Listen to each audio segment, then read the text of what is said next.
예.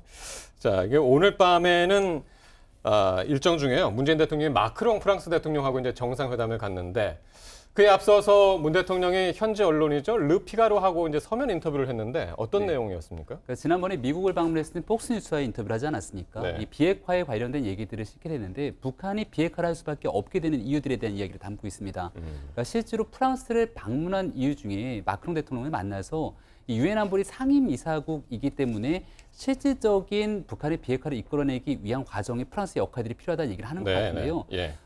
북한이 실질적으로 비핵화에 나서게 되는 여러 가지 중에서 지금 비핵화라고 하는 건 현존하는 모든 핵시설 그리고 핵무기를 다 폐기하는 것이 북한이 얘기하고 있는 비핵화다 이런 얘기들을 쏟아내고 있는 상황이고 북한이 비핵화에 나설 수밖에 없는 이유를 여러 가지 설명하게 되는데 그중에 뭐 많은 얘기들을 했습니다만 결국은 북한이 비핵화를 전 세계에서 이야기를 하고 나서 마지막에 다시 비핵화를 하지 않고 돌아가게 됐을 때 그 보복을 감당할 능력이 없다라는 점을 다시 한번 재강조하기도 했습니다. 그러니까 보복을 감당한 능력이 없기 때문에 북한의 진정성을 믿어달라 이렇게 호소를 한 것 같아요. 네, 그렇게 진정성을 믿어달라는 호소와 함께 비핵화를 최종적으로 완벽하게 달성되기 전이라도 어느 정도 비핵화의 수순을 맞춰 나간다라면 여기 대해서 경제적인 제재 조치들을 일부 완화할 필요가 있다는 건데 그 제재 완화 조치에 대한 핵심적인 결과물들을 도출하는 것은 바로 유엔 안보리이기 때문에 아마 그와 같은 얘기들을 마크롱 대통령과 함께 정상회담을 통해서 이야기를 나눌 가능성이 높은 것 같습니다. 예. 김 교수께서 잠깐 언급은 하셨습니다만 이 문재인 대통령이 프랑스를 유럽 순방 이제 첫 국가로 정하고 이제 오늘 저녁에 마크롱 대통령하고 정상회담을 하는데 지난 8일에는 이제 청와대가 마크롱 대통령한테 무궁화 대훈장을 수여한다. 그렇게 밝혔는데 상당히 프랑스에 지금 공을 들이는 듯한 그런 모습이 보입니다. 사실 그 프랑스가 좀 북한국이 복잡합니다. 뭐 아시는 분은 아시겠습니다. 80년대에는 사실 프랑스가 유럽에서 가장 친북적인 국가였어요. 왜냐하면 그때 미테랑 사회당 출신 미테랑 대통령이 집권하면서 어쨌든 한국과 우방국가였던 프랑스가 북한의 대표부 내지 연락사무소를 파리에 설치하겠다고 했습니다.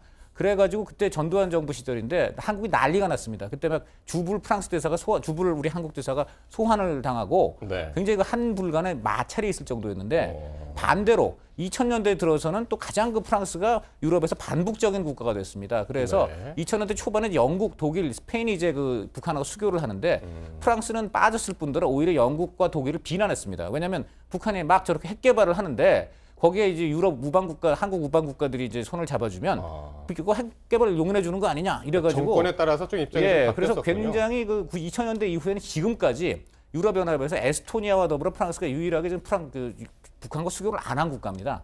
그렇기 때문에 북한에서 굉장히 다면적인 입장을 갖고 있는데 한편으로는 유럽 잘 아시다시피 이제 그 유엔 안보리 P5라 그래서 이제 거부권을 가진 핵심 당사국 5개 중에 하나고요. 상임이사국 그렇습니다. 그 중에서 이제 보통 보면 이제 구도가 미, 영, 불 그리고 이제 중, 러 해가지고 이제 그 양대 구도로 나뉘는데 이제 뭐 아시다시피 중러는 대북 제재를 좀 해제하자는 쪽이고 미, 영, 불은 계속 이제 그 북한을 제재하면서 그다음에 이제 비핵화를 추동하자 이런 입장인데 우리 문 대통령 입장에서는 조금이라도 좀 대화가 진전되려면 대북 제재를 완화해야 되는데 그중에서 어떻게 보면 가장 약한 고리 내지 좀 공을 들이는 대상이 프랑스면 좋겠다. 해서 지금 제재 해제를 조금 이제 설득하고 설명하는 그런 대상으로. 북한에 대해서 입체적인 어떤 좀 전략을 갖고 있는 나라라고 판단을 해서 그렇게 지금 좀 공략을 하고 있는 것 같습니다.